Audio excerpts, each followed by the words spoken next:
ലോകത്തുമാണ് നമ്മൾ ജീവിക്കുന്നത്. അപ്പം ഇങ്ങനെയുള്ള ആളുകളെ അങ്ങനെ പേടിച്ചിട്ട് നമ്മൾ അവരെ വിമർശിച്ചത് കൊണ്ട് ഞാൻ പുറകോട്ട് പോകണം എന്നുള്ളൊരു ചിന്താഗതി എനിക്ക് വന്നാൽ അതെനിക്ക് തന്നെ എൻ്റെ മനസാക്ഷിക്ക് തന്നെ ഒരു ശരിയായിട്ടുള്ള ഒരു കാര്യമായി തോന്നില്ല. ബോബി ചെമ്മണ്ണൂർ പുതിയ ഷോറൂമിൻ്റെ ഉദ്ഘാടനത്തിന് കുംഭമേളയിലെ വൈറലായ മോണി ഫോസ്ലെ എന്ന് പറഞ്ഞ കുട്ടിയാണ് കൊണ്ടുവന്നത്. ഇപ്പോൾ സൈബർ സ്പേസിലൊക്കെ ഇപ്പോൾ കാണുന്നുണ്ട് ഹണി റോസ് ഇല്ലെങ്കിലും ആളുണ്ട് എന്ന മട്ടിൽ. അത് കണ്ടിട്ട് കാണിക്കുന്നത് തോന്നി?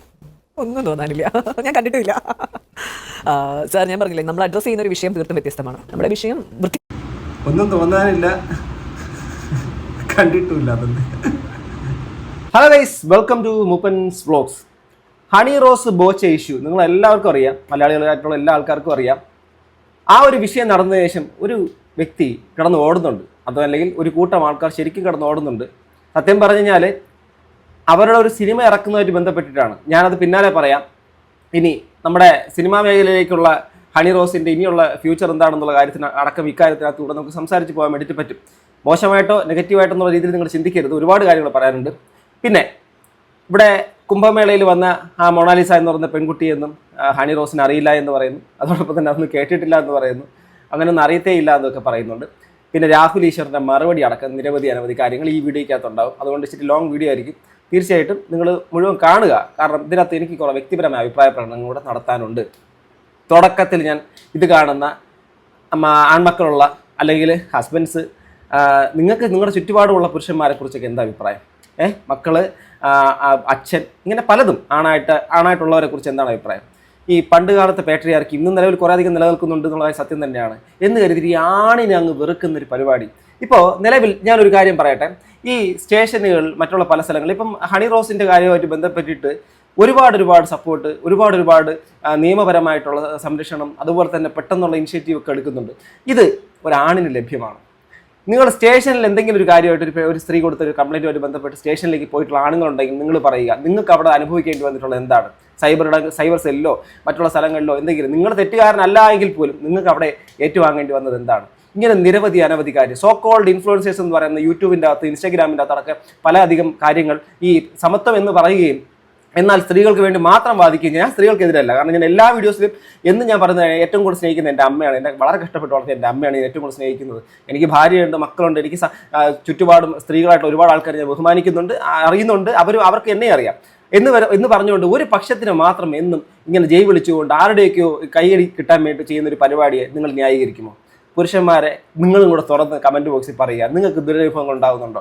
കാരണം വേട്ടയാടപ്പെടുകയാണ്, പുരുഷനും ഇന്ന് വേട്ടയാടപ്പെടുകയാണ്, സത്യമായിട്ടും വേട്ടയാടപ്പെടുകയാണ്. ഒരു പുരുഷൻ ഒരു കാര്യം സത്യമാണെന്ന് വിളിച്ച് പറഞ്ഞാൽ ആരും വിശ്വസിക്കാൻ തയ്യാറല്ല. കാരണം അത് പുരോഗമനത്തിൻ്റെ പരിധിയിൽ വരുന്ന കാര്യമല്ല. പുരോഗമനം എന്ന് പറഞ്ഞാൽ സ്ത്രീകളെ സപ്പോർട്ട് ചെയ്യണം എന്നുള്ളതാണ്. ഇത് കാണുന്ന സ്ത്രീകളോടും പറയുന്നു, ഞാനൊരിക്കലും പുരുഷനെ സപ്പോർട്ട് ചെയ്യണമെന്നോ സ്ത്രീയെ സപ്പോർട്ട് ചെയ്യണമെന്നല്ല. രണ്ട് വ്യക്തികളിൽ ഇതിൻ്റെ ഇടയ്ക്ക് ഈ രണ്ട് ജെൻഡേഴ്സിൻ്റെ ഇടയ്ക്കുള്ള ആരാണോ കുറ്റക്കാർ അവരെക്കുറിച്ച് പറയുക. ജനറലായിട്ട് എല്ലാ ആണുങ്ങളും കുറ്റക്കാരാണെന്നോ എല്ലാ പെണ്ണുങ്ങളും മോശക്കാരികളാണെന്നോ പറയരുത്. ആണുങ്ങൾക്ക് വേണ്ടിയിട്ട് ഇപ്പോൾ ആണുങ്ങൾക്ക് ഇങ്ങനെ നെഗറ്റീവ് അനുഭവം ഉണ്ടാവും എന്ന് കരുതിയിട്ട് ഈ ലോകത്തുള്ള എല്ലാ പെണ്ണുങ്ങളെ മോശം പറയുന്നതിനോട് ഞാൻ യോജിക്കത്തില്ല. അതുകൊണ്ട് സ്ത്രീകൾക്ക് സൈബർ ഇടങ്ങളിൽ നേരിടുന്ന വെല്ലുവിളികൾക്ക് ആണുങ്ങളടക്കം ആരാണോ ചെയ്യുന്നത് അവന്മാർക്കെതിരെ നിലകൊള്ളണം എന്നാണ് എൻ്റെ അഭിപ്രായം. ഇനി നമുക്ക് നേരെ വിഷയത്തിലേക്ക് വരാം. ഇവിടെ കഴിഞ്ഞ ദിവസം നമ്മുടെ ഹണി റോസിൻ്റെ ഇൻ്റർവ്യൂ വന്നിട്ടുണ്ട്. അതിനകത്ത് ഹണി റോസ് പറയുന്ന ഒരു പരാമർശം ആദ്യം കേൾക്കാം. ശക്തമായ നിലപാടെടുത്തതും കേസ് കൊടുത്തതും ഈ സൈബറിടത്തെ ലൈംഗിക പരാമർശങ്ങൾക്കെതിരെയായിരുന്നു. പക്ഷേ അതിനുശേഷമുള്ള ചർച്ചകൾ പലതും ഈ വസ്ത്രധാരണത്തെക്കുറിച്ചായി പോയി, വസ്ത്രം അങ്ങനെ ധരിക്കാവോ എന്നുള്ളത്. അത് മനഃപൂർവ്വം വഴിതിരിച്ചു വിട്ടതായിട്ട് തോന്നുന്നുണ്ട്. തീർച്ചയായിട്ടും. കാരണം നമ്മൾ പറയില്ലേ, പണ്ടത്തെ ഒരു പഴഞ്ചൊല്ലുണ്ട്, ചക്കെന്ന് പറയുമ്പോൾ കൊക്കെന്ന് കേൾക്കുമെന്നുള്ള രീതി. ആക്ച്വലി ഈ ഒരു പരാമർശം നടത്തിയിരിക്കുന്നത് അദ്ദേഹം പറയുന്നത് വെച്ചാൽ കൊടുത്ത പരാതിയുടെ ഒരു കാര്യമല്ല ചർച്ചയിൽ വന്നത് വെച്ചാൽ ഈ ഡ്രസ്സിൻ്റെ കാര്യങ്ങളുമായിട്ട് ബന്ധപ്പെട്ടിട്ടാണെന്നുള്ളത്. അപ്പം ചർച്ച വഴിമാറ്റി വിട്ടോ എന്നുള്ളൊരു കാര്യമാണ് ഇവിടെ സംസാരിക്കുന്നത്. Straight to Rahul Easwar. ഞാൻ രാഹുൽ ഈശ്വറിനെ പൂർണ്ണമായിട്ട് സപ്പോർട്ട് ചെയ്യുന്ന ഒരാളൊന്നുമല്ല. എന്നാൽ ചില കാര്യങ്ങളിൽ പുള്ളിക്കാരൻ്റെ കാര്യങ്ങളിൽ ഒരു യുക്തി ന്യായവും ബോധവും ഉണ്ടെന്ന് എനിക്ക് തോന്നിയിട്ടുണ്ട്. എല്ലാ കാര്യങ്ങളിലും അല്ല, 100% അല്ല. അത് കേൾക്കുന്നതല്ല, അത് അങ്ങനെ ആക്കാൻ ശ്രമിക്കുന്നതാണ്. നമ്മൾ പറയുന്നത് സൈബർ ഇടങ്ങളിൽ നമ്മൾ ഏറ്റവും മോശമായിട്ട് എക്സ്പീരിയൻസ് ചെയ്യുന്ന ഏറ്റവും വലിയൊരു ക്രൈമിനെതിരെയാണ് നമ്മൾ സംസാരിച്ചിരിക്കുന്നത്, അല്ലെങ്കിൽ നമ്മൾ പരാതിപ്പെട്ടേക്കുന്നത്. പക്ഷേ അത് വളരെ മനോഹരമായിട്ട് ഒരു വസ്ത്രത്തിന്റെ പേരിൽ, വസ്ത്രം മോശമായതുകൊണ്ടാണ് ഇവർ ഇങ്ങനെ അനുഭവിക്കേണ്ടി വന്നതെന്നുള്ള രീതിയിൽ ചെറുതായിട്ട് ഡൈവേർട്ട് ചെയ്ത് വളരെ മനോഹരമായിട്ട് മാനിപ്പുലേറ്റ് ചെയ്യുകയാണ് ചെയ്തത്. ഓക്കെ, അപ്പോൾ ഈ മാനിപ്പുലേഷൻ എന്ന് പറയുന്ന സാധനം ഈ രാഹുൽ ഈശ്വർ ഇത് മാനിപ്പുലേറ്റ് ചെയ്തു എന്നുള്ള രീതിയിലാണ് വരുന്നത്. ഓക്കെ, അദ്ദേഹത്തിന്റെ വെർഷൻ പറയണമെന്നും കൂടെ നമുക്ക് ഇതിനകത്ത് കേൾക്കാം. അതായത് ഞാൻ വളരെ മനോഹരമായി സംസാരിച്ച് ഹണി റോസിന്റെ പരാതി മാനിപ്പുലേറ്റ് ചെയ്ത് സമൂഹത്തിൽ ഹണി റോസിനെതിരെ അവമതിപ്പും മറ്റും ഉണ്ടാക്കി എന്നാണ് പറയുന്നത്. 2 തവണ മനോഹരമായും വാക്ക് ഉപയോഗിക്കുന്നുണ്ട്. അപ്പം ഞാൻ മനോഹരമായി സംസാരിക്കുന്നു, ഹണി റോസ് അംഗീകരിക്കുന്നതിന് എനിക്ക് വളരെ സന്തോഷമുണ്ട്. ഹണിറോസിന്റെ വസ്ത്രധാരണത്തെ കുറിച്ചുള്ള വിമർശനങ്ങൾ ബോധപൂർവ്വം ഞാൻ വഴിമാറ്റി ബോച്ചയ്ക്ക് സപ്പോർട്ടായി മാറ്റുകയും പൊതുസമൂഹത്തിനെ മാറ്റുകയും ഒക്കെ ചെയ്തു എന്നാണ് ഹണിറോസ് പറഞ്ഞത്. ഹണിറോസ് ഇതിന്റെ സത്യാവസ്ഥ അറിയണമെങ്കിൽ ഇത് രാഹുൽ ഈശ്വർ മനോഹരമായി സംസാരിക്കുന്നതൊന്നുമല്ല, ഞാനൊരു സാധാരണക്കാരനാണ്. പക്ഷേ ഞാൻ പറയുന്ന കാര്യത്തിന്റെ സത്യം ജനങ്ങൾക്ക് ബോധ്യമുള്ളതുകൊണ്ടാണ്. ഇല്ലെങ്കിൽ ഹണിറോസ് അദ്ദേഹത്തിന്റെ പുതിയ ടീഷർട്ടിൽ മെൻസ് കമ്മീഷൻ എന്നുള്ളൊരു സാധനമാണ് കൊടുത്തിരിക്കുന്നത്. സ്വാഭാവികമായിട്ട് നിങ്ങൾ ശ്രദ്ധിച്ചിട്ടുണ്ടാവും ആ ടീഷർട്ട്. നമുക്ക് സത്യമായിട്ട് തന്നെ പറയണമല്ലോ, ഒരു മെൻസ് കമ്മീഷൻ വരുന്നതിന് എന്താ പ്രശ്നം ചോദിക്കുക. ഒരുപാട് ഫേക്ക് കേസുകൾ, അതും പ്രഗത്ഭരായിട്ടുള്ള പ്രമുഖരായിട്ടുള്ള ആൾക്കാർക്കെതിരെ മീറ്റു പോലുള്ള ആരോപണങ്ങൾ നിരവധി കൊണ്ടുവന്നു. അത് പലതും പൊളിഞ്ഞ് തകർന്നടിഞ്ഞു. ചിലർക്ക് മേലുള്ള ആരോപണങ്ങളിൽ അവർ തന്നെയാണ് കുറ്റക്കാരെന്ന് സമൂഹം വിധിക്കുന്നു. അതിനുശേഷം അവരെ ജീവിക്കാൻ അനുവദിക്കാതെ മൊത്തത്തിൽ എല്ലാ സ്ഥലങ്ങളിലും ഒറ്റപ്പെടുത്തി ഈ സോ കോൾഡ് ഫെമിനിസം എന്ന് പറഞ്ഞ ആശയത്തിൽ റാഡിക്കൽ ഫെമിനിസം, അഥവാ എന്ന് വെച്ചാൽ ആണുങ്ങളെ വെറുപ്പ് തോന്നിപ്പിക്കുന്ന രീതിയിലേക്കൊക്കെ പറഞ്ഞ് പ്രചരിപ്പിക്കുക. ഈ ഫേക്ക് കേസുകളൊക്കെ ഇങ്ങനെ വരിക, കുമിഞ്ഞു കൂടുന്ന ഈ കാര്യങ്ങളിൽ അവിടെ ഈ സ്റ്റേഷനിൽ പോയി കഴിഞ്ഞാൽ സ്റ്റേഷനിൻ്റെ അകത്തുള്ള ആൾക്കാർ ആദ്യം തന്നെ എന്താടാ പാനലടാന്ന് പറയും, ഒരു സ്ത്രീയോട് അങ്ങനെ പറയൂ. എന്നാൽ ഒരു തരത്തിൽ പോലും ആണുങ്ങളൊരു സാമൂഹിക ദ്രോഹികൾ എന്നുള്ള രീതിയിലേക്ക് വരുത്തി തീർക്കാൻ ശ്രമിക്കുന്ന ഒരു കൂട്ടം ആൾക്കാർ വരുന്നുണ്ട്. ഈ മെൻസ് ഡോമിനേഷൻ എന്നൊക്കെ പറഞ്ഞ കാര്യങ്ങളെക്കുറിച്ച് പറഞ്ഞ് ആണുങ്ങൾക്ക് ഇവിടെ ജീവിക്കാൻ പറ്റാത്ത അവസ്ഥ ആക്കിക്കൊണ്ടിരിക്കുന്നുണ്ട്. സത്യമായിട്ടുള്ള കാര്യം പറയുന്നത്. അതിന് ഏറ്റവും വലിയ കാരണം ഈ ഇൻഫ്ലുവൻസേഴ്സ് എന്നൊക്കെ പറഞ്ഞ് സോ കോൾഡ് ഇതിനെക്കുറിച്ച് പറഞ്ഞ് ഭയങ്കര പുരോഗമനം എന്ന് പറയുന്ന ആൾക്കാർ തന്നെയാണ്. അവർ ചില പക്ഷത്തിനെ മാത്രം പിടിച്ച് സംസാരിച്ചുകൊണ്ടിരിക്കുന്നു. എന്നിട്ട് ഈ ആണുങ്ങൾക്ക് ഒരിടത്തുനിന്ന് പോകാൻ പറ്റാത്ത അവസ്ഥ വരുന്നുണ്ട്. എന്താ തൂങ്ങിച്ചാവണോ, കുറ്റിയേറ്റ് പോകണോ? പണ്ട് ചാതുർവർണ്ണി നടന്ന കാര്യത്തിൻ്റെ അകത്ത് പല തട്ടുകളായിട്ട് തിരിച്ചതുപോലെ ഏറ്റവും അടിമ അവസ്ഥയിലേക്ക് നശിച്ചു പോകാൻ വേണ്ടി സാധ്യതയുണ്ട്. ഇത് വെറുതെ പറയുന്നതല്ല, അതിനുള്ള കണക്കുകളും കാര്യങ്ങളൊക്കെ വെച്ചുകൊണ്ട് പറയാൻ പറ്റും. ഓക്കെ, ബാക്കി കേൾക്കാം. ഇതിന്റെ താഴെ വരുന്ന കമന്റുകൾ മാത്രം എടുത്തു നോക്കിയാൽ ഇതിന്റെ താഴെ വരുന്ന കമന്റുകളിൽ 99% ഹണി റോസിന് എതിരാണ്. വൾഗറായ വസ്ത്രം ധരിച്ച് വരരുത്, കുറെ കൂടെ മോശമായ വാക്കുകളുണ്ട്, അതൊരു കാരണവശാലും പറയുകയും ചെയ്യുന്നുണ്ടോ. ഹണി റോസിനെ ഇത്തരം വസ്ത്രധാരണം തെറ്റ് തന്നെയാണ് തുടങ്ങിയ ഒരുപാട് കാര്യങ്ങൾ, വസ്ത്രധാരത്തെ വിമർശിച്ചുകൂടെ, രാഹുൽ ഈശ്വർ അഭിപ്രായ സ്വാതന്ത്ര്യം തുടങ്ങിയ ഒരുപാട് കാര്യങ്ങൾ ഇതിനകത്ത് വന്നിട്ടുണ്ട്. യഥാർത്ഥത്തിൽ ഹണി റോസിനോട് യോജിപ്പുള്ള ഒരു കാര്യവും വിയോജിപ്പുള്ള രണ്ട് കാര്യമാണ് സൂചിപ്പിക്കുന്നത്. ആദ്യം യോജിപ്പുള്ള കാര്യം, ഹണി റോസ് അല്ല ഏത് പെൺകുട്ടിയാണെങ്കിലും ഒരു കാരണവശാലും അവൾ ഒരു തരത്തിലും സൈബർ ബുള്ളിങ്ങിന് വിധേയയാക്കരുത്. അതിന് 100% പിന്തുണയുണ്ട്. ആരും ഒരു വ്യക്തി ഒരു സത്യസന്ധമായ ഒരു കാര്യം, ഇപ്പൊ സൈബർ ബുള്ളിങ്ങിന് ഇപ്പൊ ഞാൻ നേരത്തെ പറഞ്ഞ കാരണങ്ങളൊന്നും ഒരു സ്ത്രീയെ സൈബർ ബുള്ളി ചെയ്യാനോ അല്ലെങ്കിൽ അവരെ മോശമാക്കാനോ ഉള്ള ഒരു കാരണമൊന്നുമല്ല. അതായത് പുരുഷൻ എന്തെങ്കിലും ബുദ്ധിമുട്ടുണ്ടാകുന്നുണ്ടോ, ആ പുരുഷൻ ബുദ്ധിമുട്ടുണ്ടായ സ്ത്രീ കാരണമാണെങ്കിൽ അവർക്കെതിരെ എന്താണോ നിയമപരമായിട്ടുള്ള അവർക്ക് ശിക്ഷ ലഭിക്കുന്ന ഒരു കാര്യങ്ങൾ ചെയ്യുക. പക്ഷെ പുരുഷൻ അങ്ങനെ ഒരു ഓപ്ഷൻ ഇല്ല, അതാണ് വേറെ സത്യം. നിയമത്തിന്റെ മുമ്പിലേക്കൊക്കെ എന്ത് കിട്ടും എന്നുള്ളതാണെങ്കിൽ നിങ്ങൾക്ക് അറിയാം. ഇപ്പം ഹണി റോസിന്റെ ഈ വിഷയം കത്തിജ്വലിച്ച് ഇപ്പം നിൽക്കുന്നുണ്ട്. ഒരു പുരുഷൻ അല്ലെങ്കിൽ വേണ്ട ഒരു സാധാരണക്കാരിയായ സ്ത്രീ ഇതുപോലുള്ള എത്രയോ കേസുകൾ നിങ്ങൾ ആരെങ്കിലും ഉണ്ടെങ്കിൽ ഒന്ന് കമന്റ് ചെയ്യണേ. നിങ്ങൾ കൊടുത്ത കേസുകൾക്ക് എന്തെങ്കിലും തീർപ്പുകൾ ഉണ്ടായിട്ടുണ്ടോ? സത്യസന്ധമായിട്ട് കമന്റ് ചെയ്യുക. അതായത് ആണായിക്കോട്ടെ പെണ്ണായിക്കോട്ടെ, നിങ്ങൾ ഒരു സാധാരണക്കാരാണെങ്കിൽ, സാധാരണക്കാരനോ സാധാരണക്കാരിയോ ആണെങ്കിൽ നിങ്ങൾക്ക് സ്റ്റേഷനിലോ സൈബർ സെല്ലിലോ ഈ കേസുകൾ കൊടുത്തിട്ട് എന്തെങ്കിലും നീതി കിട്ടുമോ? കുറെ കാലം കൊണ്ട് കേൾക്കുന്നതാണ് ഹെല്ലോസ് പാർട്ടിയുടെ ഒരു വിഷയം, പുള്ളിക്കാരത്തെ ഒരു കേസ് കൊടുത്തെന്ന് പറഞ്ഞിട്ട് ആ കുട്ടിക്ക് ഇന്നൊരു നീതി കിട്ടിയിട്ടില്ല. അതുപോലെ തന്നെ മറ്റ് പല ഇൻഫ്ലുവൻസേഴ്സിന്റെ വൈഫിനൊക്കെ ഉണ്ടായിട്ടുള്ള പല പ്രശ്നങ്ങളും അവർക്ക് നീതി കിട്ടിയിട്ടില്ല. പക്ഷേ എന്തുകൊണ്ട് ഒരു ഹണി റോസിന് മാത്രം ഇത്ര പെട്ടെന്ന് നീതി നടപ്പിലാക്കപ്പെടുന്നു? ഹണി റോസിന് വേണ്ടിയിട്ട് പ്രത്യേകം അയാളെ പോയി പെട്ടെന്ന് ജയിലടയ്ക്കുന്നു. അയാൾ ചെയ്ത് തെറ്റാണ്, ഒരിക്കലും ഞാൻ ന്യായീകരിച്ചിട്ടില്ല, ഇനി ന്യായീകരിക്കത്തുമില്ല. ഇതെല്ലാം സംഭവം ശരിയാണ്. പക്ഷെ എന്തുകൊണ്ട് ഈ ഒരു കാര്യം സാധാരണക്കാരന് കിട്ടുന്നില്ല? ഹണി റോസിന് ഇപ്പോൾ മുഖ്യമന്ത്രിയുടെ സപ്പോർട്ടും മറ്റുള്ള പല ആൾക്കാരുടെ സപ്പോർട്ടും ഒക്കെ കിട്ടുന്നുണ്ട്. എന്ത് ഈ ബാക്കിയുള്ള സാധാരണക്കാർക്കൊന്നും അങ്ങനെ കിട്ടുന്നില്ല? സോക്കോൾഡ് കുറെ WCC പോലുള്ള അസോസിയേഷനും മറ്റുള്ള കാര്യങ്ങളൊക്കെ ഉണ്ടല്ലോ, എന്തേ സാധാരണക്കാരിലെ സ്ത്രീകൾക്ക് വേണ്ടിയിട്ട് അവർ വരുന്നില്ല, വാതിൽ തുറക്കുന്നില്ല? എന്തേ? അതാ പറയുന്നത്, എല്ലാത്തിനും അവരൊരു പക്ഷമുണ്ട്. തനിക്ക് വേണ്ടപ്പെട്ടവർ എന്നുള്ളൊരു കാര്യവും ഈ എന്താണ് കൂടുതൽ ഉയരത്തിലുള്ള ആൾക്കാരെന്നുള്ളൊരു ഘടകവും ഇതിനകത്ത് വലിയ വസ്തുതയായിട്ട് നിലനിൽക്കുന്ന കാര്യമാണ്. മോശമായി സംസാരിക്കരുത്, പ്രത്യേകിച്ച് നമ്മുടെ പെൺകുട്ടികളെ ഒരു കാരണവശാലും മോശമായി സംസാരിക്കരുത്, സൈബർ ബുള്ളിങ് പാടില്ല, എല്ലാവരും യോജിക്കുന്നു. എന്നാൽ ഹണി റോസ് മറന്നുകൂടാത്ത കാര്യം, ഹണി റോസിന്റെ കൂടെ മുഖ്യമന്ത്രിയുണ്ട്, ഹണി റോസിന്റെ കൂടെ വനിതാ കമ്മീഷനുണ്ട്, യുവജന കമ്മീഷനുണ്ട്, 99% മാധ്യമങ്ങളുണ്ട്. എന്നാൽ രാഹുൽ ഈശ്വർ അടക്കം ചില ആൾക്കാർ പറയുന്ന അഭിപ്രായങ്ങൾക്കാണ് കേരളീയ സമൂഹത്തിന്റെ 90% പിന്തുണ നൽകുന്നത്. എന്തുകൊണ്ടാണ്? ഹണി റോസ് ആലോചിച്ചിട്ടുണ്ട്? അതായത് കേരളത്തിൽ അല്ല, ഇതിനകത്ത് ഇപ്പം പുള്ളിയോട് യോജിക്കാൻ പറ്റാത്തതുകൊണ്ട് ഇപ്പം ഈ ഒരു കാര്യത്തിൻ്റെ അകത്ത് ഹണി റോസിനോട് മുഖ്യമന്ത്രിയുണ്ട്, വനിതാ കമ്മീഷനുണ്ട്, യുവജന കമ്മീഷനുണ്ട്, അതുപോലെ തന്നെ മാധ്യമങ്ങൾ പടകൾ മുഴുവനുണ്ട്, എല്ലാ കാര്യങ്ങളുണ്ട്. പക്ഷേ ഇദ്ദേഹത്തിന്റെ വാക്കിന് കൂടുതൽ പ്രസക്തി എന്ന് വെച്ച് കഴിഞ്ഞാൽ ഇതുപോലെ നേരിടുന്ന ഒരു സമൂഹം നമ്മുടെ സമൂഹത്തിലുണ്ട്, ചുറ്റുപാടുണ്ട്. അവരെന്ന് വെച്ചാൽ പലതരത്തിലും ഇപ്പൊ നീതി നിഷേധിക്കപ്പെട്ട സ്ത്രീകളടക്കം ഉണ്ട്. അവർക്ക് വേണ്ടിയിട്ട് ആരും മുന്നോട്ട് വരുന്നില്ല. അതുപോലെ തന്നെ ഈ പുരുഷന്മാർ നിരന്തരമായിട്ട് ഒരു സ്ഥലത്ത് സ്റ്റേഷനുകളിൽ പോയി കഴിഞ്ഞാൽ ഒരു ആണിനോട് എങ്ങനെയാണ് അവിടുത്തെ സ്റ്റേഷനിലുള്ള ആൾക്കാർ എന്താടാ എന്നുള്ള രീതിയിലേക്ക് ഒരു പണ്ടത്തെ ഉടമ സംസാരിക്കുന്ന പരിപാടിയാണ്. ഇതൊക്കെ അനുഭവിക്കുന്നവരുണ്ട്. അതൊക്കെ സത്യം പറഞ്ഞാൽ അനുഭവിക്കുന്നവർക്കല്ലാതെ ആർക്കും പറയാൻ വേണ്ടിയിട്ട് പറ്റത്തില്ല. ഒരിടത്ത് പോലും ഒരു ന്യായമായിട്ടുള്ള സംഭവം ലഭിക്കാൻ സാധ്യത വളരെ കുറവാണ്. എന്നാൽ ഹണി റോസിന്റെ കാര്യത്തിൽ ഹണി റോസിന് അതെല്ലാം കിട്ടുന്ന ഒരു പ്രിവിലേജാണ്. സർവശക്തനായ മുഖ്യമന്ത്രി, 99% മാധ്യമങ്ങൾ, ഹണി റോസ് ഒന്നും വലിയ പോരാട്ടത്തിലാണെന്നാണ് പറയുന്നത്, 99% മാധ്യമങ്ങൾ, വനിതാ കമ്മീഷൻ, യുവജന കമ്മീഷൻ, ഈ നാട്ടിലെ എല്ലാ എസ്റ്റാബ്ലിഷ്മെന്റും ഹണി റോസിന്റെ കൂടെ നിന്നിട്ടും രാഹുൽ ഈശ്വർ അടക്കമുള്ള വിരലെണ്ണാവുന്ന ആൾക്കാർ എതിർത്ത് ഈ ഹണി റോസിന്റെ നിലപാടിനെ സംസാരിച്ചപ്പോൾ കേരളീയ സമൂഹത്തിന്റെ 90% ഞങ്ങൾക്കൊപ്പം നിന്നത് ഞങ്ങൾ പറയുന്ന സത്യമാണെന്നുകൊണ്ടാണ്, മര്യാദയാണെന്നുള്ളതുകൊണ്ടാണ്, സഭ്യതയാണെന്നുള്ളതുകൊണ്ടാണ്, സംസ്കാരമാണെന്നുള്ളതുകൊണ്ടാണ്. കണ്ണടച്ച ഇരുട്ടാവില്ല ഹണി റോസ്. ഹണി റോസ് അത് മനസ്സിലാക്കണം. ഹണി റോസ് ഇനി സിനിമയിലേക്ക് ശക്തമായി തിരിച്ചു വരണം, ഇനി ഒരുപാട് ഉദ്ഘാടനങ്ങളിലേക്ക് വരണം, അതൊക്കെ ആയിക്കോട്ടെ. പക്ഷേ മാന്യമായ വസ്ത്രധാരണം എന്നൊരു കാര്യം. ഓക്കെ, ഇനി ഈ വസ്ത്രത്തിലേക്ക് വരുന്നിടത്ത് മാത്രമാണ് എൻ്റെ പോയിന്റിനകത്ത് കുറേയധികം കാര്യങ്ങളിൽ ഇതുള്ളത്. കാരണം വസ്ത്രം ആര് എന്ത് ധരിക്കണം എന്നുള്ള കാര്യത്തിന് അത് സ്റ്റിൽ ഞാൻ അതിനകത്ത് ഒരിക്കലും ഇടപെടാൻ താല്പര്യപ്പെടുന്നില്ല. അവരുടെ വസ്ത്രം അവർക്ക് തീരുമാനിക്കാം. കാരണം അത് ഭരണഘടന കൊടുക്കുന്ന സ്വാതന്ത്ര്യമാണ്. അതിനകത്ത് ഞാൻ ഒരിക്കലും ഒന്നും പറയുന്നില്ല. അതൊക്കെ നമ്മുടെ സ്വാതന്ത്ര്യത്തിൻ്റെ പരിമിതിപ്പെട്ട കാര്യങ്ങളാണ്.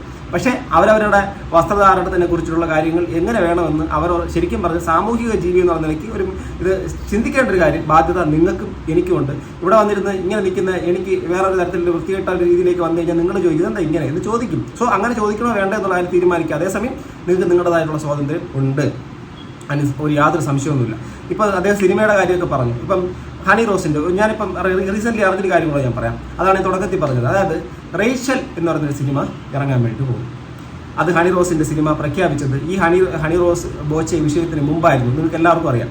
ആ സിനിമ എന്ത് പറ്റി? നിങ്ങൾ ആരെങ്കിലും തിരക്കിയോ? നമ്മളിതെല്ലാം കോൺട്രവേഴ്സിയുടെ പുറകെ നടക്കുന്നുണ്ടല്ലോ. ഈ ഒരു വിഷയം, ബോച്ചയുടെ വിഷയം, ഹണി റോസിൻ്റെ വിഷയം, ജനശ്രദ്ധ, ഇനാഗുറേഷൻ എന്നൊക്കെ പറഞ്ഞല്ലോ. എന്തേ അതിൻ്റെ ഇടയ്ക്ക് ഒരു സംഭവം നടന്നു? എന്തേ ആ സിനിമ എന്തേ ഇറങ്ങിയില്ല? നിങ്ങൾക്ക് അറിയൂ? ഞാൻ മനസ്സിലാക്കിയത് ശരിയാണെങ്കിൽ എനിക്ക് കിട്ടുന്ന സോഴ്സുകൾ, സിനിമാ മേഖലയ്ക്കകത്തുള്ള ചില സോഴ്സുകളിൽ നിന്ന് കിട്ടുന്ന വെച്ചാൽ ആ പ്രൊഡ്യൂസർ ശരിക്കും പറഞ്ഞാൽ ഇപ്പോൾ ഒരു അങ്കലാപ്പിൽ പെട്ടിരിക്കുകയാണ്. കാരണം സിനിമ ഇറക്കാൻ പറ്റുന്നില്ല. എന്തുകൊണ്ട് ഇറക്കാൻ പറ്റുന്നില്ല? ഞാൻ നിങ്ങളോട് സ്ട്രേറ്റ് ആയിട്ട് ചോദിക്കുന്നു. ഹണി റോസിൻ്റെ ഈ റേച്ചൽ എന്നുള്ള സിനിമ ഇറങ്ങിക്കഴിഞ്ഞാൽ നിങ്ങളത് കാണുമോ? ഞാനത് ഒരിക്കലും ആ സിനിമയ്ക്ക് എഗെയിൻസ്റ്റ് ആയിട്ടല്ല കേട്ടോ. കാരണം എന്തുകൊണ്ട് ആ പ്രൊഡ്യൂസറിനെ ഇറക്കാൻ വേണ്ടിയിട്ട് കഴിയില്ല എന്ന് ചോദിച്ചാൽ അതിന് വിതരണക്കാരെ കിട്ടുന്നില്ല, ഡിസ്ട്രിബ്യൂട്ടേഴ്സിന് കിട്ടുന്നില്ല, തിയേറ്റർ കിട്ടുന്നില്ല, OTT കിട്ടുന്നില്ല, ഇതൊന്നും കിട്ടുന്നില്ല. ഇതിന് കാരണം എന്താ? കാണാൻ ആളില്ലെങ്കിൽ എന്ത് ചെയ്യും? അപ്പം അതുകൊണ്ടാണ് നിങ്ങളോട് ചോദിക്കുന്നത്. നിങ്ങൾ കാണുമെങ്കിൽ അവർ ഇറക്കട്ടെ. നിങ്ങൾ ഹണി റോസിൻ്റെ റേച്ചൽ എന്ന സിനിമ ഇറങ്ങിയാൽ നിങ്ങളത് കാണുമോ? കാണുമെങ്കിൽ തീർച്ചയായിട്ടും കമൻറ്റ് ചെയ്യുക. കാണത്തില്ല എങ്കിൽ അതിൻ്റെ കാരണവും പറയുക. കാരണം ഈ സിനിമയുടെ ഒരു പ്രൊഡ്യൂസർ അത്ര നല്ലൊരു ഇൻവെസ്റ്റ്മെന്റ് നടത്തിയിട്ടാണ് ആ സിനിമ എടുത്തെന്ന് അറിയാൻ കഴിഞ്ഞത്. അദ്ദേഹത്തിന് ഇപ്പോൾ ആ ഒരു സിനിമ കാരണം ഒത്തിരി ബുദ്ധിമുട്ടുകളും കാര്യങ്ങളൊക്കെ വരുന്നു. ആ സിനിമ ഇറക്കാനും പറ്റുന്നില്ല. ഇറക്കിയ ജനങ്ങൾ തിയേറ്ററിലേക്ക് പോകത്തില്ല. OTTയിലേക്ക് വിൽക്കാന്ന് പറഞ്ഞാൽ OTTയിൽ നടക്കുന്നില്ല. ഡിസ്ട്രിബ്യൂട്ടേഴ്സിനെ കിട്ടുന്നില്ല. ജനങ്ങൾ തിരസ്കരിച്ചു എന്നുള്ള രീതിയിലേക്കാണ് അവരുടെ അവസ്ഥ. ചിലപ്പോൾ അത് ഇറങ്ങുമായിരിക്കും, കുറച്ച് കാലം കഴിഞ്ഞിട്ട് ചിലപ്പോൾ ഇറങ്ങുമായിരിക്കും. എങ്കിലും അപ്പോൾ അത് ഔട്ട്ഡേറ്റഡ് ആകുമോ ഇല്ലെന്ന് പറഞ്ഞാൽ കണ്ടതിന് അറിയണം. സോ ഇങ്ങനൊരു അവസ്ഥ ഇതിനിടയിൽ നിലനിൽക്കുന്നുണ്ട്. അപ്പോൾ ഇതിനിടയ്ക്ക് ഇനി ഇവർക്കുള്ള സിനിമാ ജീവിതം, ഇവരുടെ കരിയർ, ഇതൊക്കെ എങ്ങനെ വരും എന്നുള്ള കാര്യം അറിയത്തില്ല. കാരണം അതൊക്കെ ചിലപ്പം സുലഭമായേക്കാം. നന്നായിട്ട് തന്നെ വരണം. ഇതൊരു കലാകാരി നശിച്ചു പോകാൻ പാടില്ല. അവർക്ക് ഏറ്റുവാങ്ങേണ്ടി വന്ന വസ്ത്രത്തിന്റെ പേരിലുള്ള ഒരു ഇതാണെങ്കിൽ അത് ഒരിക്കലും ഞാൻ അതിന് കുറ്റം പറയത്തൊന്നുമില്ല. ഇനി അവരുടെ ഭാഗം കേൾക്കാം. സ്ട്രെസ് ഭയങ്കരമായിരുന്നു. നമ്മൾ ആൻസൈറ്റിക്കും ഡിപ്രഷനും ഒക്കെ ടാബ്ലറ്റ്സ് പോലും എടുക്കേണ്ട ഒരു അവസ്ഥയിലൂടെ കടന്നു പോയിരുന്നു. പക്ഷേ നമ്മൾ പുറത്ത് കാണുമ്പം ആളുകൾ കാണും ഉൾക്കൊണ്ടുകൊണ്ടുള്ള വസ്ത്രങ്ങൾ തന്നെയാണ് ഞാൻ ധരിച്ചിരിക്കുന്നത്. ഞാൻ എക്സ്പോസ്ഡ് ആയിട്ട് ഭയങ്കര മോശമായിട്ടുള്ളൊരു സോക്കോൾഡ് നല്ല എന്നുണ്ടെങ്കിൽ അത് തീർത്തും വ്യത്യസ്തമായ ഒരു വിഷയമാണ്. നമുക്കത് ചർച്ച ചെയ്യുന്നതിന് പ്രശ്നമില്ല. ഈ വസ്ത്രം വളരെ മനോഹരമായിട്ട് പക്ഷേ അത് വളരെ മനോഹരം വസ്ത്രം ഇടുന്ന ആളുകളും ഇത് കേൾക്കുന്നുണ്ട്, ഈ പ്രശ്നം ഫേസ് ചെയ്യുന്നുണ്ട്. നല്ല വസ്ത്രം ഇവർ പറയുന്ന സോക്കോൾഡ് നല്ല വസ്ത്രം ധരിക്കുന്ന ആളുകൾ. അപ്പം വസ്ത്രത്തിന്റെ ഇപ്പം ഈ ഇത്രയും വൃത്തികേടുകൾ നടക്കുമ്പോഴും ഇതെല്ലാം കാണിച്ചു കൂട്ടുമ്പോഴും ഹണി റോസിന്റെ വസ്ത്രത്തിലോ ഹണി റോസിന്റെ ഇനോഗ്രേഷനിലോ അല്ലെങ്കിൽ അങ്ങനെയുള്ള കാര്യങ്ങളിൽ കൊണ്ടുപോയി അത് കെട്ടിയിടാൻ നോക്കിയാൽ അത് നടക്കില്ല. നമുക്ക് ഭരണഘടന അനുശാസിക്കുന്ന രീതിയിലുള്ള വസ്ത്രം ധരിക്കാനുള്ള എല്ലാ സ്വാതന്ത്ര്യവും പൂർണ്ണമായി ഉൾക്കൊണ്ടുകൊണ്ടുള്ള വസ്ത്രങ്ങൾ തന്നെയാണ് ഞാൻ ധരിച്ചിരിക്കുന്നത്. ഞാൻ എക്സ്പോസ്ഡ് ആയിട്ട് ഭയങ്കര മോശമായിട്ടുള്ള ഒരു വസ്ത്രം ഞാൻ ധരിച്ച് പുറത്ത് പോയിട്ടില്ല എന്ന് എനിക്ക് ഉറപ്പുണ്ട്. എനിക്ക് കംഫർട്ട് ആയിട്ടുള്ള വസ്ത്രമാണ് ഞാൻ ധരിച്ചിരിക്കുന്നത്. ഇനി അത് ഈ ഒരു കാര്യത്തിന് അതൊരു ന്യായമുണ്ട്. ഒരു എക്സ്പോസ്ഡ് ആയിട്ടുള്ള വസ്ത്രം ധരിച്ചു എന്ന് ഞാനും പറയത്തില്ല. കാരണം ആരൊരിക്കലും എങ്ങും അങ്ങനെ എക്സ്പോസ്ഡ് ആയിട്ടുള്ള ഒരു വസ്ത്രം ധരിച്ചതായിട്ട് നമ്മൾ കാണുന്നൊന്നുമില്ല. പക്ഷേ ആൾക്കാർ പറയുന്നത് മറ്റു തരത്തിലാണ്. ഞാൻ അതിലേക്കൊന്നും പറയുന്നില്ല. കാരണം അത് എനിക്ക് പറയേണ്ട കാര്യമില്ല. അഭിപ്രായ വ്യത്യാസം ഉണ്ടെങ്കിൽ വിമർശിക്കുന്നതിൽ പ്രശ്നമില്ല എന്ന് ഞാൻ വീണ്ടും പറയുന്നു. വിമർശിക്കുന്നത് പ്രശ്നം ഉണ്ടെങ്കിൽ പോലും അതിനുള്ള അവകാശം, പ്രത്യേകിച്ചും വസ്ത്രത്തിന്റെ കാര്യങ്ങളിലോ ഒന്നും അവകാശമില്ലെങ്കിൽ പോലും എനിക്ക് കുഴപ്പമില്ല. എന്നെ വിമർശിക്കുന്നതിൽ എനിക്ക് പ്രശ്നമില്ല. അതിന് മാന്യമായ ഒരു ഭാഷയുണ്ട്. ഏതെങ്കിലും വിമർശനം ആത്മപരിശോധനയിലേക്ക് നയിച്ചിട്ടുണ്ടോ? ഒരിക്കലും ഇല്ല. വിമർശനം പല വിമർശനങ്ങളും ഡെഫിനറ്റ്ലി നമ്മുടെ തലയിൽ കൂടി ഒന്ന് പ്രോസസ്സ് ചെയ്യാറുണ്ട്. എന്തെങ്കിലും എന്റെ ഭാഗത്തുനിന്ന് വന്ന മിസ്റ്റേക്കുകൾ കൊണ്ടുണ്ടോ? വിമർശനം ആത്മപരിശോധനയ്ക്ക് വിധേയമാക്കിയിട്ടുണ്ടോ എന്ന് ചോദിക്കുമ്പോൾ അവരില്ല എന്ന് പറയുന്നത്. അതായത് ഈ ഒരു വിമർശനം സോഷ്യൽ മീഡിയക്കകത്തും സാമൂഹികമായിട്ടും എന്താണ് അവരെ കാണുന്ന പ്രേക്ഷകരടക്കം ആ വിമർശനത്തിൻ്റെ അകത്ത് അവരെ തിരിച്ച് വിമർശനം ഉന്നയിച്ചിട്ടും അതിലവർ പറയുന്നു അതിനകത്തൊരു ആത്മപരിശോധന നടത്തേണ്ട കാര്യം വന്നിട്ട് ഞാൻ അതിന് വേണ്ടി തെറ്റൊന്നും ചെയ്തിട്ടില്ല എന്നാണ് പറയുന്നത്. അത് അവർ പറയുന്ന ഒരു അഭിപ്രായം. അതിനകത്ത് എനിക്കും ഒന്നും പറയാനില്ല എന്നുള്ളതൊക്കെ നമ്മൾ പലപ്പോഴും ചിന്തിക്കാറുണ്ട്. പരിശോധിച്ചിട്ട് നമ്മൾ അങ്ങനെ ചെയ്തതിൽ എന്തെങ്കിലും തെറ്റ് കണ്ടുപിടിക്കാൻ കഴിഞ്ഞില്ല. ഇല്ല, കാരണം നമ്മൾ മുമ്പോട്ടാണ്, നമ്മൾ പുറകോട്ടല്ല ജീവിക്കുന്നത്. അതാണ് അതിന്റെ റിയാലിറ്റി.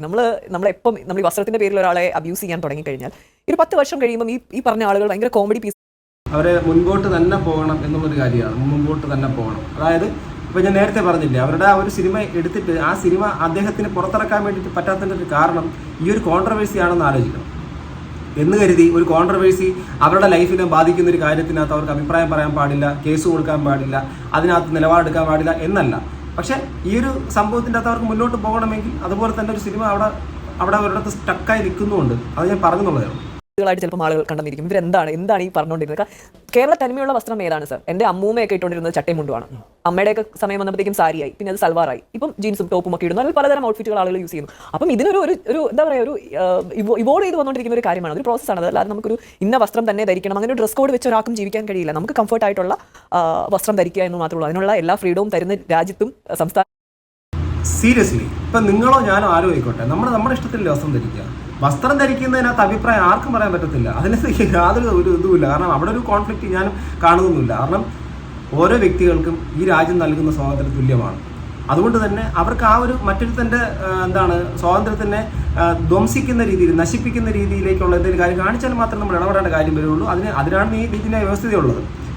അല്ലാതെ അതിനെ വിമർശിക്കാൻ നമ്മൾ ആരുമല്ല നമ്മൾ ജീവിക്കുന്നത്. അപ്പം ഇങ്ങനെയുള്ള ആളുകളെ അങ്ങനെ പേടിച്ചിട്ട് നമ്മൾ അവരെ വിമർശിച്ചത് കൊണ്ട് ഞാൻ പുറകോട്ട് പോകണം എന്നുള്ളൊരു ചിന്താഗതി എനിക്ക് വന്നാൽ അതെനിക്ക് തന്നെ എൻ്റെ മനസാക്ഷിക്ക് തന്നെ ഒരു ശരിയായിട്ടുള്ള ഒരു കാര്യമായി തോന്നില്ല. ബോബി ചെമ്മണ്ണൂർ പുതിയ ഷോറൂമിന്റെ ഉദ്ഘാടനത്തിന് കുംഭമേളയിലെ വൈറലായ മോണി ഫോസ്ലെ എന്ന് പറഞ്ഞ കുട്ടിയാണ് കൊണ്ടുവന്നത്. ഇപ്പോൾ സൈബർ സ്പേസിലൊക്കെ ഇപ്പോൾ കാണുന്നുണ്ട് ഹണി റോസ് ഇല്ലെങ്കിലും ആളുണ്ട് എന്ന മട്ടിൽ. അത് കണ്ടിട്ട് കാണിക്കുന്നത് തോന്നി? ഒന്നും തോന്നാനില്ല, ഞാൻ കണ്ടിട്ടില്ല സാർ. ഞാൻ പറഞ്ഞില്ലേ, നമ്മൾ അഡ്രസ്സ് ചെയ്യുന്ന ഒരു വിഷയം തീർത്തും വ്യത്യസ്തമാണ്. നമ്മുടെ വിഷയം ഒന്നും തോന്നാനില്ല, കണ്ടിട്ടില്ല, അതൊന്നും വ്യത്യസ്തമാണ്. നമ്മുടെ വിഷയം എന്ന മട്ടിൽ. അത് കണ്ടിട്ട് കാണിക്കുന്നത് തോന്നി? ഒന്നും തോന്നാനില്ല, ഞാൻ കണ്ടിട്ടില്ല സാർ. ഞാൻ പറഞ്ഞില്ലേ, നമ്മൾ അഡ്രസ്സ് ചെയ്യുന്ന ഒരു വിഷയം തീർത്തും വ്യത്യസ്തമാണ്. നമ്മുടെ വിഷയം വൃത്തിയോട് പറഞ്ഞതും മോശമായി. ശരി, അത് അവിടെ ആ ഒരു കാര്യം പറയുന്നതിലൂടെ അത് കണ്ടിട്ടുകൂടിയില്ല എന്ന് ഹണി റോസ് പറയുന്നത് എന്തോ എനിക്കറിയത്തില്ല കേട്ടോ. ഇനി മേ ബി അത് ചിലപ്പോൾ അത് കണ്ടിട്ടില്ലാത്തതുകൊണ്ട് എല്ലായിരിക്കും അത് പറയുന്നത്. അവർക്ക് താല്പര്യം ഇല്ലാത്തതുകൊണ്ടായിരിക്കും അത് അങ്ങനെ തന്നെ പറഞ്ഞത്. എനിവേ, എന്തായിരുന്നാലും അതിനെക്കുറിച്ച് നിങ്ങളുടെ അഭിപ്രായം പറയുക. എന്തായാലും ആ മോണി ബോസ്ലെ എന്ന് പറഞ്ഞ കുട്ടി വന്നതും അത് ഇന്ത്യ മൊത്തം അത് ചർച്ചയായി. ആ ഒരു സംഭവം ഭയങ്കരമായിട്ട് വൈറലായി. വീണ്ടും ഇദ്ദേഹം അത് ഭയങ്കരമായിട്ട് മാർക്കറ്റ് ചെയ്തു. അത് മാർക്കറ്റിംഗ് അയാളുടെ ഒരു ബ്രെയിനാണ്. അതിനെ നമുക്ക് ഒരിക്കലും ഒന്നും പറയാൻ വേണ്ടിയിട്ട് പറ്റത്തില്ല. അയാൾ ചെയ്ത തെറ്റുകളുണ്ടെങ്കിൽ അതിന് നിയമപരമായിട്ടുള്ള ശിക്ഷകളാണ് കിട്ടേണ്ടത്. അതിന് നമ്മളല്ല ശിക്ഷ വിധിക്കേണ്ടത്. അതുപോലെ തന്നെ നീതി കിട്ടേണ്ട നമ്മളെ ഹണി റോസിന് നീതി കിട്ടുകയും വേണം. അത് സംശയമൊന്നും വേണ്ട. പക്ഷേ ഇതൊന്നും അറിയില്ല എന്നുള്ളൊരു കാര്യം പറയുമ്പോൾ എനിക്കത് മനസ്സിലാവുന്നൊന്നുമില്ല. കാരണം എനിവേ എന്തായാലും ആയിക്കോട്ടെ. നമുക്ക് ഇനി ഈ കമൻറ്റ് ബോക്സ് ഒന്ന് നോക്കാം. ഇത് മനോരമയുടെ കമൻറ്റ് ബോക്സാണ്, നമ്മുടെ ആരുടെയും കമൻറ്റ് ബോക്സ് അല്ല. സാധാരണ ഈ സൈബർ സെല്ലിലേക്ക് പോകുമ്പോൾ നിങ്ങൾ ആ വീഡിയോ പ്രചരിപ്പിച്ചിട്ട് നിങ്ങളുടെ കമൻറ്റ് ബോക്സിൽ വന്ന മോശം കാരണം അവർക്ക് കുറേ സൈബർ ബുള്ളിങ് നേരിടേണ്ടി വന്നു എന്നൊക്കെയാണ് പറഞ്ഞിട്ട് നമ്മളോടൊക്കെ സംസാരിക്കാറുള്ളത്. ഇവിടുത്തെ ഇത് നമ്മുടെ മനോരമയുടെ കമൻറ്റ് ബോക്സ് നോക്കാം. മറ്റൊരു നടിക്ക് നേരിടേണ്ടി വന്നിട്ടില്ലാത്ത ആരോപണങ്ങൾ എന്തുകൊണ്ട് ഹണി റോസിന് മാത്രം നേരിടേണ്ടി വന്നു? ഉത്തരം വളരെ ലളിതമാണ്. ഈ വേഷവിധാനം തന്നെ എന്തൊക്കെ തടസ്സങ്ങളും ന്യായീകരണങ്ങളും നിരത്തിയാൽ ശരീരഭാഗങ്ങൾ മുഴുവനായി മാന്യമായി മറയ്ക്കുന്ന വേഷം ധരിച്ച് പൊതുവേദിയിലെത്തിയാൽ എന്താണ് കുഴപ്പം എന്ന് ചോദിക്കുന്നു. ഇത് എൻ്റെ ചോദ്യമല്ല, അവരെ ഈ ഒരു വീഡിയോ ഫുള്ള് കണ്ട ആൾക്കാരുടെ ചോദ്യമാണ്. ജനങ്ങൾക്ക് സൈകെട്ടിട്ടാണ് കമൻ്റ് ഇടുന്നത് എന്ന് പറയുന്നു. സിനിമാ മേഖലയിൽ സായി പല്ലവിക്ക് എന്തുകൊണ്ടാണ് ഇത്രയും സ്വീകാര്യത ലഭിക്കുന്നത്? അവരുടെ മാന്യമായ വസ്ത്രധാരണ തന്നെയാണ് കാരണമെന്ന് പറയുന്നു. നിന്നെ ആരും മൈൻഡ് ചെയ്യാത്തതാണ് ഇപ്പോൾ നിനക്കൊരു ഇൻ്റർവ്യൂ കൊടുക്കാൻ കാരണം എന്നൊക്കെ പറയുന്നു. എല്ലാം താങ്കളുടെ കുഴപ്പം തന്നെയാണ്. ഇനി വേറൊരു കാര്യം ഇവിടെ ഉണ്ട്. ഈ ബോച്ചെ വിഷയം കഴിഞ്ഞ് ഇത്രയും ദിവസം കഴിഞ്ഞു. ബോച്ചെ വിഷയം ഇത്രയും ദിവസം കഴിഞ്ഞതിന് ശേഷം അത് അതിൻ്റെതായിട്ടുള്ള നടപടിക്രമങ്ങൾ നടക്കുന്ന സമയത്ത് പെട്ടെന്ന് നേരെ ജീവിക്കാത്ത പ്രത്യക്ഷപ്പെടുന്നത് എപ്പോഴാണ്? ഈ കുട്ടി ഇവിടെ വന്ന് നമ്മുടെ കോഴിക്കോട് വന്ന് ആ ഇനാഗുറേഷൻ നടത്തി. അതിൻ്റെ പിന്നാലെയാണ് ആ ഒരു വിഷയത്തിൻ്റെ അകത്തുള്ളൊരു ചെറിയൊരു ചർച്ച വന്നപ്പോഴേക്കും ആണ് ഈ ഒരു ഈ മനോരമയുടെ ഫ്ലോറിൽ വന്നിരുന്നുകൊണ്ട് ഹണി റോസ് സംസാരിക്കുന്നത്. ഈ ഒരു വിഷയമേ അറിഞ്ഞിട്ടില്ല എന്ന് പറയുമ്പോഴേക്കും വളരെ ന്യായമായ ഒരു സംഭവമാണ് അല്ലേ? പോട്ടെ, മാന്യമായ ഡ്രസ്സ് ധരിക്കുന്ന ഒരുപാട് നടിമാരുണ്ട്. അവർക്കാർക്കും ഇല്ലാത്ത വിമർശനം ഹണി റോസിന് എന്തുകൊണ്ട് വന്നു എന്നൊക്കെ ചോദിക്കുന്നു. ഇതൊന്നും ഞാനല്ല ചോദിക്കുന്നത്. അമ്മ ഫുൾ സപ്പോർട്ടാണെങ്കിൽ പിന്നെ നിന്നെ പറഞ്ഞിട്ട് കാര്യമില്ല ഹണി എന്നൊക്കെ ചോദിക്കുന്നത്. അതൊക്കെ വളരെ മോശമായ കമൻറ്റാണ്. മോളെ മാന്യമായി വസ്ത്രം ധരിച്ചു എന്നാൽ മോളെ മാന്യമായി വസ്ത്രം ധരിച്ചു. ഓക്കെ, എനിക്ക് എന്തായിരുന്നാലും ഇങ്ങനെ പോകുന്ന കമൻറ്റിൻ്റെ അകത്ത് കുറേ താഴെ പോയിട്ട് കമൻറ്റ് നോക്കാം. ഒരു തലമുറ നശിപ്പിക്കുന്ന ഡ്രസ്സിട്ട് നാട്ടിൽ നടക്കുമ്പോൾ ജനം പറയുന്നു. കമൻറ്റുകൾ മാന്യമായ വസ്ത്രം ധരിച്ച് നടന്ന തീരാവുന്ന പ്രശ്നമേ ഉള്ളൂ. 100 കണക്കിന് കമൻറ്റ്, 1000 കണക്കിന്. ഇവളെ ബോച്ചെ വിളിച്ചത് എന്താണ്? അങ്ങോട്ടേക്ക് ഇന്റർവ്യൂ കണ്ടിട്ട് ഡിപ്രഷൻ അടിച്ചാൽ ആർക്കെതിരെ കേസ് കൊടുക്കണം എന്ന് ചോദിക്കുന്നു. നമ്മൾ മുൻപോട്ടാണ്, പിന്നോട്ടല്ല.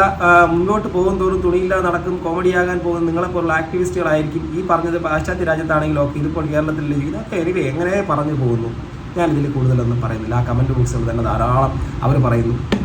അവർ പറഞ്ഞോട്ടെ, അത് അവരുടെ അഭിപ്രായമായിട്ട് കാണാൻ പറ്റുമെങ്കിൽ കാണട്ടെ, അല്ലെങ്കിൽ അവർക്കെതിരേക്ക് കേസ് കൊടുക്കട്ടെ. 100 കണക്കിന് കമൻറ്റുകളുണ്ട്. ഇപ്പോൾ ഞാൻ നോക്കുന്ന സമയത്തിന് 620 കമൻറ്റ് ഉണ്ട്. അപ്പോൾ 620ഓളം പേരെയും അവർക്കെതിരെ കേസെടുക്കാനുള്ള വകുപ്പ് എന്തായാലും കാണും. കാരണം ആ കമൻറ്റ് ബോക്സ് മൊത്തം ഈ പറയുന്ന തരത്തിലാണെങ്കിൽ മോശം കമൻറ്റുകൾ തന്നെയാണ്. അതുപോലെ തന്നെ ഇങ്ങനെയുള്ള കാര്യങ്ങൾ ഇപ്പം ഞാനിപ്പോൾ തുടക്കത്തിൽ സൂചിപ്പിച്ച ഒരു ആണെന്നുള്ള രീതിയിൽ, ഞാനൊരാണാണ്, എനിക്ക് 2 ആൺമക്കൾ വളർന്നു വരികയാണ്. നിങ്ങളിൽ പല കാണുന്ന ആൾക്കാർക്ക് ആൺമക്കളുണ്ടാവും, അവർക്ക് ഈ സമൂഹത്തിൽ ജീവിക്കേണ്ടതാണ്. ഈ ആണുങ്ങൾക്ക് ഇവിടെ എന്ത് കിട്ടും എന്നുള്ളത് ചിന്തിക്കണം എന്ന് കരുതി ഒരു സ്ത്രീയുടെ തലയിലേക്കാനുള്ള ലൈസൻസ് അല്ല ആണ് എന്നുള്ള പറച്ചിൽ. ഈ മെയിൽ ഡോമിനേഷനെ കുറിച്ചൊക്കെ പറഞ്ഞല്ലോ, ഇതേപോലെ തന്നെ ഫീമെയിൽ ഡോമിനേഷൻ്റെ പരിപാടികൾ നടക്കുന്നുണ്ട്. അതിനെക്കുറിച്ച് കഴിഞ്ഞ ദിവസം ഞാൻ ഇൻസ്റ്റാഗ്രാമിനകത്ത് ഒരു വീഡിയോയും കണ്ടിട്ടുണ്ട്. ഞാൻ കേൾപ്പിച്ചു തരാം. டாக்ஸிக் மாஸ்குலினிட்டின்னு சொல்லுவோம். ஆம்பளைனா அவங்க பையன், இவங்க பையன், அந்த ஜாதி இந்த ஜாதி, அந்த அருவா இந்த மீசை எல்லாம் ஆண்கள் சுத்திட்டு இருந்த மாதிரி இன்னைக்கு பெண்கள் சுத்த ஆரம்பிச்சிட்டாரு. இன்னைக்கு டாக்ஸிக் ஃபெமினிட்டி வந்துருச்சு. தமிழ்நாடுதான் எல்லாருக்கும் காட்டுவேன். எங்க அப்பா கிட்ட காசு, எங்க அப்பா மொட்டை அடிச்சு நான் வந்து ஹல்தி மெஹந்தி சங்கீத்து கல்யாணம் எல்லாம் பண்ணி கழிச்சிருவேன் அப்படின்னு பெண்கள் நினைக்கிறாங்க. ஹனிமூன் இங்கே தான் போகணும், என் ஃப்ரெண்டு அங்கே தான் போயிருக்கா, குடும்பம்னா இப்படிதான் இருக்கணும், போட்டோ போட்டே தீரணும் அப்படின்னு பெண்கள் வந்து ஆண்களை ஆக்சுவலி குடும்பப்படுத்துறாங்க.